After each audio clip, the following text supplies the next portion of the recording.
Bonjour, je m'appelle Germain Drouin et je vous souhaite la bienvenue à cette autre émission de la série 50 ans et après. Alors, pour les prochaines émissions, nous avons le plaisir d'avoir été accueillis par les gens du Moulin Michel à Gentilly. Donc, nous les remercions de nous avoir prêté leurs locaux. Et d'ailleurs, je vous invite à visiter le Moulin Michel si vous en avez l'occasion en toute saison. C'est vraiment un endroit très agréable. Alors, aujourd'hui, j'ai le plaisir d'avoir avec moi M. André Nadeau de Saint-Léonard d'Aston. Alors, je vais vous lire dans un premier temps une courte présentation qu'il m'a faite et qui permet vraiment de le situer. Donc, M. André Nadeau écrit « Je suis né à Notre-Dame de Lévis le 2 septembre 1945, le jour même où l'empereur Hirohito du Japon signait sur le pont de l'USS Missouri, dans la baie de Tokyo, l'acte de capitulation, ce qui mettait fin à la Deuxième Grande Guerre mondiale. » Alors, M. Nadeau écrit « Ce fut là ma première action bénévole et bien d'autres s'en suivirent depuis. » Donc, on constate qu'il a le sens de l'humour. Il poursuit en nous disant « À l'âge de 18 ans, je suis allé étudier chez les Dominicains à Saint-Hyacinthe, pas nécessairement pour devenir religieux, mais plutôt pour étudier en liturgie et en animation. 4 années plus tard, je prononçais mes premiers vœux et ce séjour dura 16 ans. Donc, il a passé 16 ans chez les Dominicains. Par un concours de circonstances, je me suis lancé en affaires en 1987, étant président de Gestion André Nadeau Inc., entreprise spécialisée dans le domaine des services alimentaires. Je suis un heureux retraité depuis 2006. Alors, M. André Nadeau, bonjour et bienvenue à notre émission. Merci. Alors, on va essayer de comprendre comment ça se fait que vous êtes devenu un heureux retraité depuis 2006. Et donc, ce que je constate, c'est que le jour où vous êtes né, le 2 septembre 1945, c'était un jour où on a assisté à un changement important dans nos sociétés, alors que cette Deuxième Grande Guerre mondiale arrivait à sa fin avec, malheureusement, la bombe de Hiroshima qui a mis fin à tout ça. Donc, c'est une nouvelle société qui se pointait à l'horizon quand vous êtes venu au monde le 2 septembre 1945. Dans quel endroit êtes-vous venu au monde, monsieur À Lévis, sur la rue Wolfe. Donc, vous étiez le cinquième d'une famille de 7 enfants? Le deuxième. Le deuxième. Chez nous, on est 5 gars, 2 filles. Okay. Puis moi, je prends le plaisir à dire que c'est grâce à moi si la paix est revenue dans le monde. Puis mes frères, les autres, ils disent « La paix est revenue dans le monde, mais l'épée est venue au monde à Lévis. » Donc, vous dites ça, c'est mon père, ça. Okay. Vous n'étiez pas le seul à avoir le sens de l'humour dans la famille. Non, c'est ça. Et votre jeunesse s'est passée comment? Nous autres, on a eu une jeunesse là, extraordinaire. Premièrement, en 1945, là, on jouait dehors là, du matin au soir, tu sais, là. Puis mon père, lui, bien, il travaillait chez les Sœurs de la Charité de Québec. Puis on avait une grande cour, puis il nous avait fait un phare là, en bois. Là. Puis on passait notre temps à jouer. Puis la guerre des Tucs, là, ça existait avant bien longtemps avant que ça passait à la télévision, tu sais, là. Puis là, bien, on avait fait un phare, là, tu sais. Puis c'était toute une structure de bois parce que lui, il travaillait. Puis plus tard, il travaillait à une compagnie qui faisait la compagnie Citadelle, qui travaillait le verre. Puis le verre qui était dans des grosses boîtes de bois que mon père ramassait, puis il faisait ça, on débitait tout ça. Puis on faisait un phare, là, puis on mettait de la neige puis de la glace. Puis les petits voisins, là, bien, ils venaient avec des mottes pour essayer de rentrer dans le phare, mais... Donc, il y avait comme une espèce de belle ambiance de village. Mais votre père, qu'est-ce qu'il faisait dans la vie? Mon père, premièrement, lui, il a perdu son père, il avait 14 ans, parce que son père avait fait une corvée à Saint-Gervais, comté le Bellechasse. Quand une grange passait au feu, tout le village se ramassait. Bien sûr. Puis son père, lui, il était sur la couverture, puis à un moment donné, il a tombé sur un poteau de clôture, puis il est décédé l'estomac là, une semaine plus tard. Puis mon Donc, père, à 14 ans, il était orphelin de père, déjà. oui, il votre était père. orphelin Ouais. de père. Puis c'était une famille de 12 enfants. OK. Imaginez, là, tu sais, là. Alors, comment il s'est débrouillé dans la vie, votre Eh bien, père? il travaillait sur la ferme, Mhm. parce qu'il y avait la ferme, tout ça. Puis il travaillait chez les Sœurs Grises, les Sœurs de la Charité de Québec, dans une école, là, tu sais, une espèce de pensionnat pour les sœurs, pour des jeunes, là, tu sais, là. Puis lui, il a appris, là, sur le tas, là, à s'occuper des tuyaux de l'eau, puis la chaleur, puis tout ça. Puis il était un bon travailleur, puis tout ça, puis il réparait tout, là, tu sais, là, je veux dire. Un espèce d'homme à tout faire, en quelque sorte. Un homme à tout faire, là, tu sais, là.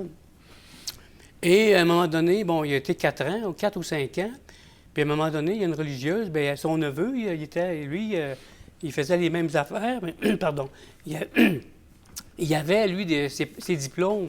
Mon père, lui, il a appris ça sur le tas, là, puis il marquait sur les tuyaux, là, ça va par là, puis ça va par là, c'est chaud, c'est forêt, puis tout ça. Puis la religieuse est venue voir mon père, puis elle a dit, bien là, M. Nadeau, là, on a un neveu, puis là, il y a ses papiers, puis tout ça, puis on pense là, que, bon, ben c'est lui qui va vous remplacer, puis tout ça. OK. Moi, j'ai jamais vu mon père pleurer, Ah ouais, sauf cette fois-là. parce qu'il s'est fait mettre dehors, Ouais, parce ouais, que ouais, ouais. le neveu, il avait ses papiers. Je comprends. Mais le neveu, il connaissait rien, lui, là, dans la tuyauterie, là. Ouais. Mais votre père a finalement réussi à faire vivre sa famille. Oui. Mais nous autres, on connaissait une famille que la madame était amie avec ma mère. Puis son père, son mari, lui, avait une compagnie de vitrerie, une vitrerie. Puis ils ont engagé mon père. C'est pour ça qu'on a déménagé à Québec. Parce que c'était à Québec, cette entreprise-là. Alors on s'est ramassés, nous autres, à Bois-Châtel, tu sais, là, Bois-Châtel-Courville, là, tu sais, sur la route pour aller à Sainte-Anne-de-Beaupré, là, tu sais, dans le fond, là. Donc, votre père a réussi à faire vivre sa famille Oui, honorablement. c'est ça. Oui. Il avait le cœur à bonne place. Évidemment, à cette époque-là, l'épouse était à la maison, s'occupait des... Ma mère était maîtresse d'école là, quand elle était jeune fille, mais quand tu te mariais, c'était fini. Tu n'avais plus le droit d'enseigner. Elle ne l'a pas digéré de sa vie, elle en parlait souvent. Puis, Elle aurait aimé ça faire une carrière, Oui. mais à l'époque, elle ne pouvait pas le faire. mais elle avait une école chez nous. On était 7. Fait que les étudiants, là, elle nous a fait l'école. Ouais. Puis c'était de l'école, tu sais, là. OK. Quand OK. on arrivait le vendredi, puis on garochait nos sacs là, dans l'escalier qui va au deuxième, là, on disait non.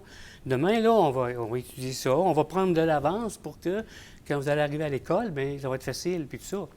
Puis vous, M. Nadeau, dans votre enfance, vous avez été exposé très tôt à toute l'ambiance religieuse qu'il y avait à l'époque.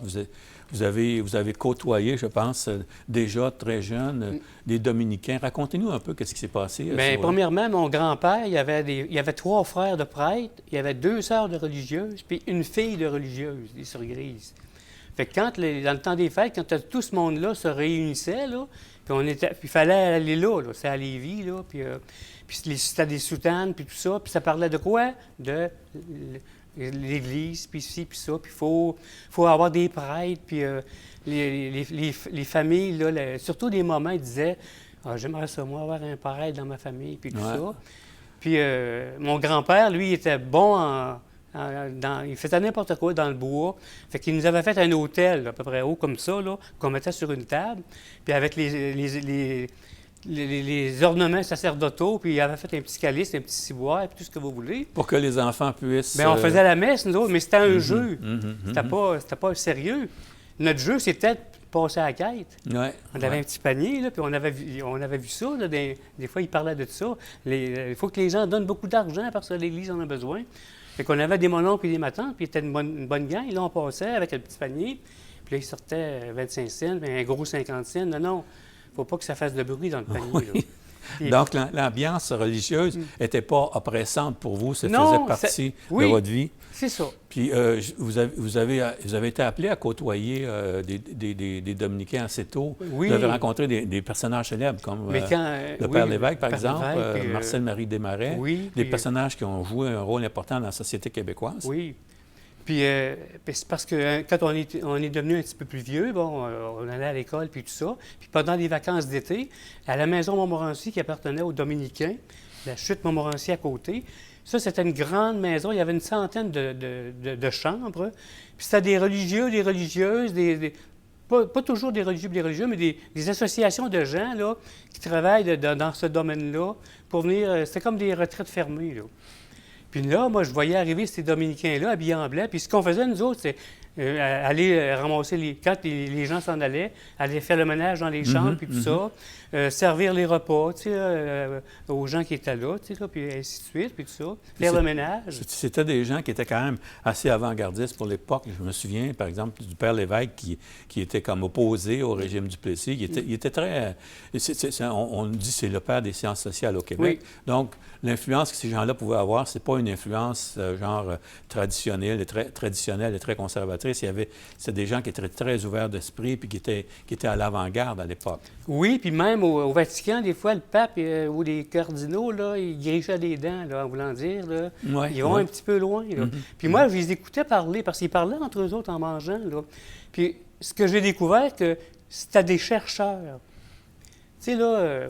Ils cherchaient la vérité. La vérité, Ouais, tu sais. ils là. cherchaient à faire avancer les choses. Ouais, Puis moi, c'est j'avais dit à un père dominicain, là, j'ai dit, vous êtes chanceux, je vous trouve chanceux d'avoir la foi. Puis il m'a répondu, je ne l'ai pas, la foi. Parce que si j'ai la foi puis que je suis sûr que je l'ai, je ne chercherai plus. Puis c'était des religieux là, qui nous... quand je suis devenu dominicain, moi aussi, bien, la Bible, là, ils mettaient ça pour qu'on comprenne, tu sais, là. Puis que ça soit, là... tu sais, là, quand les rois mages sont venus voir Jésus dans la crèche puis sont repartis d'un autre bord, là, mais ça veut dire que quand tu rencontres ce qui se passe de beau dans le Seigneur, là, mais ça change ce que tu es, ce que tu as, ce que tu fais, tu sais, là. Donc, le contact que vous avez eu avec ces gens-là, entre autres, ça vous a un peu orienté dans votre cheminement spirituel, personnel, et c'est un peu ça peut-être qui vous a amené à choisir ce qu'on appelle les ordres à l'époque? Oui. Oui. Mais premièrement, chez nous, on recevait la revue des Pères Blancs d'Afrique. Puis moi, je lisais ça, puis je disais, tabarouette, c'est beau ce qu'ils font. Puis ils vont en Afrique, puis là, ils bâtissent des maisons, puis ils aident les gens, tu sais, à arrêter d'être dehors, puis tout ça. Puis, fait que là, moi, puis là, à un moment donné, il y a un père blanc qui est venu chez nous, parce qu'il faisait le tour des maisons, il regardait les familles, puis il disait, bon, cette famille-là, ils ont 5-6 enfants, ils ont 5 en gars. Peut-être que gars, il y en a peut-être un qui arrête de goût, tu sais, puis la religion, là, c'est le numéro 1 là, dans ce temps-là. Oui, c'était très, très présent. C'est très, très présent. Mais, mais j'avais été là, mais OK, c'était pas comme les Dominicains, tu sais, mais dans l'après-midi, là, ils nous faisaient apprendre la menuiserie, la plomberie, l'électricité. Puis moi, j'étais à 0 puis une barre là-dedans. Mais par contre, pour lire, pour comprendre, là, en français, un petit peu d'anglais, ça c'était le numéro 1. OK. Mais le père le père maître, qu'on appelait, là, lui, il voulait absolument que je fasse des mathématiques, puis des chiffres, tout ce que tu voudras. Puis il dit, j'aime pas ça. Puis c'était tout on recevait ça par la poste. Par correspondance. Par correspondance. Ouais, puis là, il corrigeait ça, puis on retournait ça. Puis moi, là... les maths, puis tout ça, les sciences, ça vous intéressait pas? C'est encore comme ça. Ah, ouais. Parce que c'était pas... Qu'est-ce qui vous a amené finalement à opter pour cette vocation-là? Est-ce que c'était progressif? Comment vous avez pris votre décision d'entrer dans cette vocation-là? Bien, c'est parce que je trouvais, moi, on rend service, puis intérieurement aussi, ça nous fait quelque chose. Je veux dire, le Jésus, puis tout ce que vous voudrez, on a entendu parler pas à peu près, avec une gang de curés là, qui parlaient de ça. Il s'informait pas, puis comment ça va, les petits... Non. Faites-vous plaisir à votre moment, là, puis priez beaucoup, là, puis il faut prier parce que c'est important, puis tout ça. Oui, tu sais, là, puis à genoux, à côté d'une chaise, là, pour réciter le chapelet, là. J'ai vécu ça, moi, là. Oui, bien, donc vous l'avez fait par conviction aussi. Oui. Pas seulement par devoir. Non, c'est qu'il y avait quelque chose là, de spécial là, dans ça.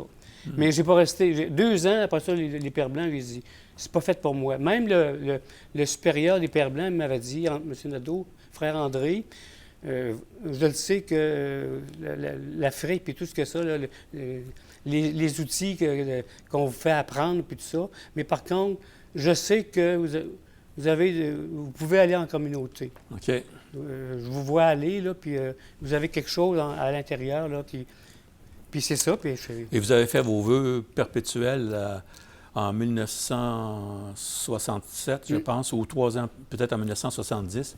Donc, vous êtes entré dans cette communauté-là et vous y avez vécu, quoi, une quinzaine d'années, je pense. Une quinzaine d'années.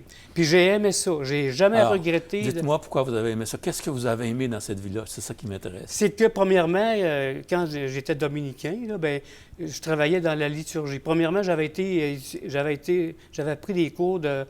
Il y a Alpec dans ce temps-là, animation et liturgie par l'expression et la communication. Puis c'était dans le temps où les églises commençaient, les gens, là... C'était dans le temps de Vatican, là, oui, c'est ça. Vatican II qu'on appelle, là, à l'époque où l'Église... La messe à gogo, oui. là, ça vous dit quelque chose? Mais oui. La première messe à gogo, là, oui. C'était à Saint-Hyacinthe, il y avait le monastère, mais il y avait l'église, oui. Notre-Dame du Rosaire, l'église paroissiale. Puis c'est là qu'il y a eu la première messe à gogo. Donc, il y avait beaucoup d'effervescence, puis ça vous intéressait de participer à ce mouvement d'émancipation, oui. J'imagine. Puis moi, je travaillais avec le père Roger Champoux, puis on a formé une chorale d'enfants. Puis moi, je n'avais aucune notion de musique. Moi, je chantais par l'oreille. Fait qu'on a créé une chorale d'enfants. On avait 60 petits bouts de chou, là. Puis parce que le curé, le père Breton, nous avait dit, ça commence à baisser, là, la religion, puis tout ça. Puis les gens ne viennent plus à la messe. Puis là, bien, ça change un petit peu.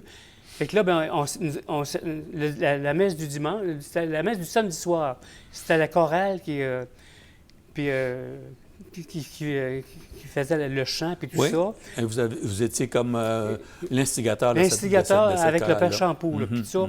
Puis c'était des messes là où c'était vivant, là, tu sais, là. Ouais. Les curés disaient, bien, les gens ne rentrent plus. Bien oui, mais peut-être que si tu débarquais de ton trône, puis tu allais voir les gens dans l'église, puis tu disais comment ça va, puis au lieu de dire ton évangile, là, puis tu regardes même pas le monde.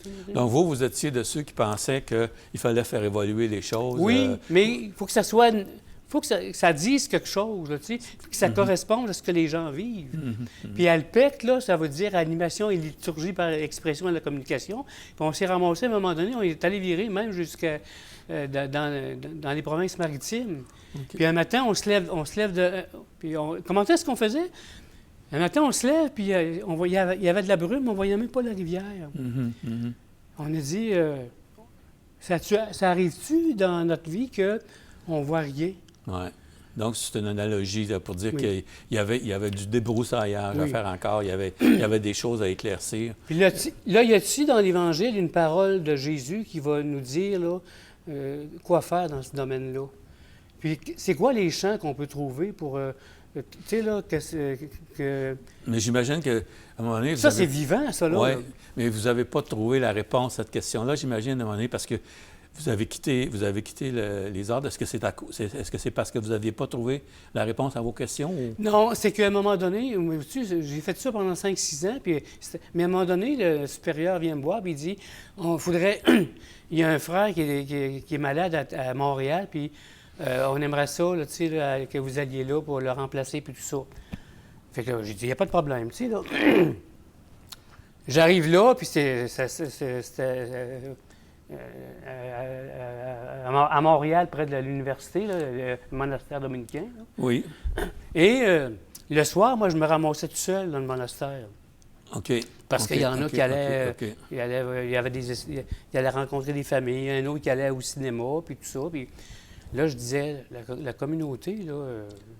ça a plus tellement de sens. Vous étiez complètement seul, c'est ça? Comment ça? Et est-ce qu'il y a des choses qui sont mises vous êtes mis à réfléchir à ce moment-là, si vous étiez à la bonne place? Qu'est-ce qui s'est passé? Moi, je me dis, regarde, là, moi, je remplace quelqu'un, OK, le frère est revenu. Là, je suis retourné à Saint-Hyacinthe.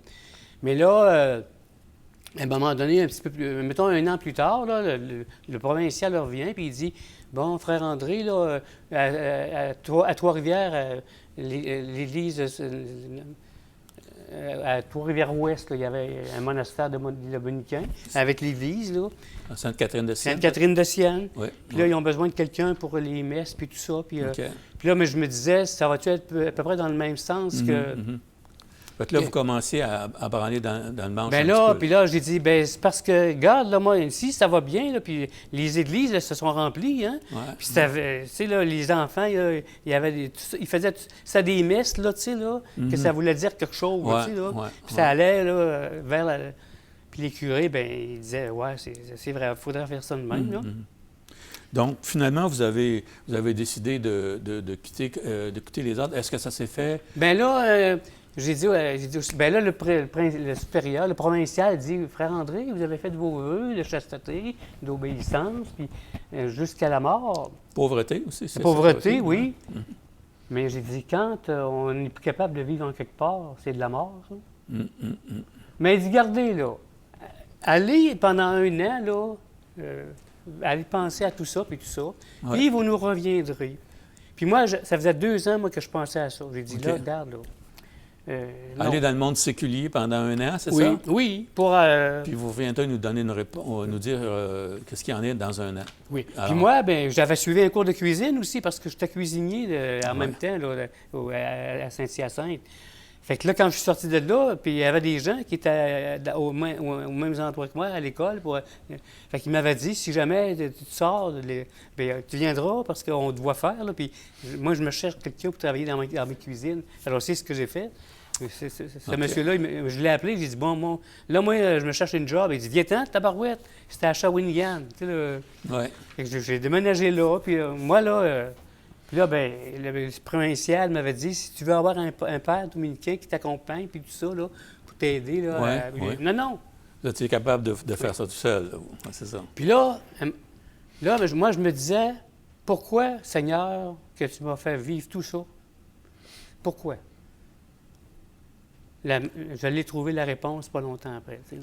Et c'était quoi la réponse? C'est que quand je me suis lancé en affaires à un moment donné. OK. Puis... je suis allé travailler dans une école secondaire à Trois-Rivières, mais je vois dans le journal que les religieuses, les sœurs de l'Assomption cherchaient quelqu'un pour remplacer les religieuses qui étaient dans la cuisine. Parce que les religieux, à un moment donné, ils sont malades comme tout le monde, puis tout ça. Fait que j'ai donné mon nom, puis j'ai appliqué, puis je l'ai eu, la job, tu sais, parce que il savait ce que j'avais vécu, tout ça, puis j'étais un bon gars, puis tout ça. Donc, ce que vous aviez vécu avant, vous vous rendiez compte que c'était en train de vous servir beaucoup dans votre nouvelle vie? Parce que moi, j'ai engagé des jeunes pour travailler dans les cuisines, puis j'engageais des jeunes qui étudiaient en cuisine. Ils venaient faire leur stage là où je travaillais. Puis après ça, moi, ils disaient, ça vous tente-tu de travailler ici? Puis là, j'ai compris. Moi, je disais aux jeunes, là, ici, on est dans une communauté religieuse. Il faut respecter ce qui se passe. Le vendredi saint, le premier vendredi du mois, là, les autres, ils mangent en silence. Alors, il faut respecter ça. Puis là, j'étais capable de le dire, ça, parce que je l'avais vécu, ça. Et ce changement-là s'est fait dans l'harmonie, pas dans la brisure ou dans le négativisme. Non. Vous étiez content de ce que vous aviez vécu. Oui. Vous étiez heureux de passer à une étape suivante. Oui. C'est pas? Alors ça, c'était chez les sœurs de l'Assomption, à Nicolette.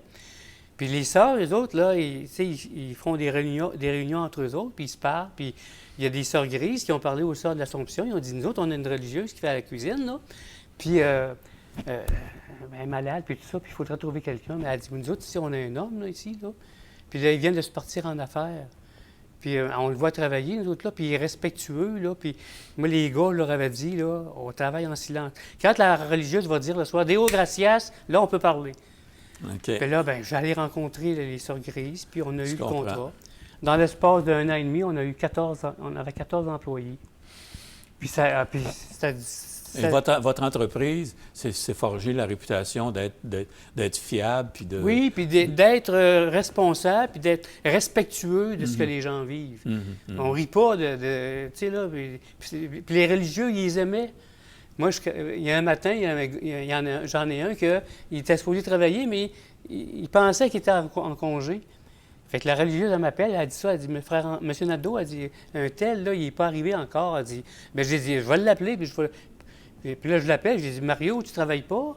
Mais non, il dit, je suis pas en congé. J'ai dit, non, tu travailles. Puis la religieuse a dit, je veux pas que vous le chicaniez. Ah oui, Parce que sont bons, vos employés, puis on les aime.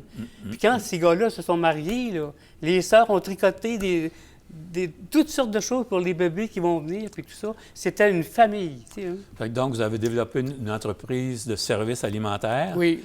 Service que vous avez offert en premier aux communautés religieuses.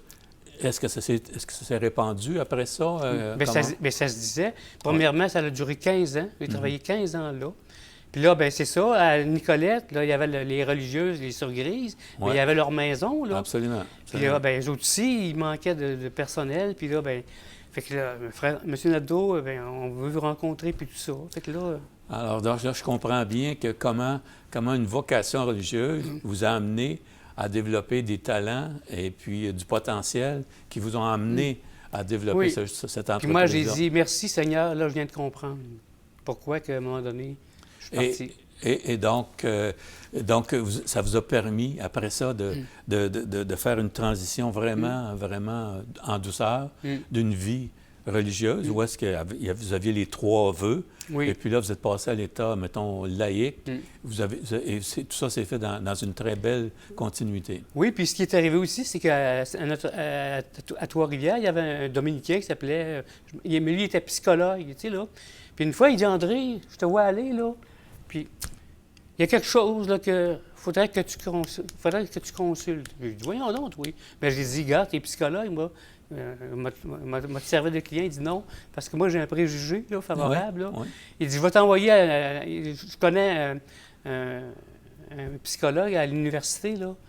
Il dit, je vais t'envoyer, là, puis tu vas voir. Puis moi, je pensais que j'allais là, puis qu'il me dirait quoi faire, tu sais, là. C'est quoi l'affaire? Mais pas en tout. Il faut que je le découvre. Bien, c'est intriguant ce que vous me dites là. Puis on va le découvrir ensemble, si vous voulez, dans une autre émission qu'on invite nos auditeurs à nous revenir, parce que j'aimerais savoir qu'est-ce qu'il y a derrière cet élément-là. Et surtout, j'aimerais comprendre comment ça se fait qu'en 2006, vous avez dit « Je suis un homme qui vit une retraite heureuse depuis 2006 ». Alors, merci de votre attention et on vous revient donc dans une prochaine émission avec M. André Nadeau. Merci et bonne journée.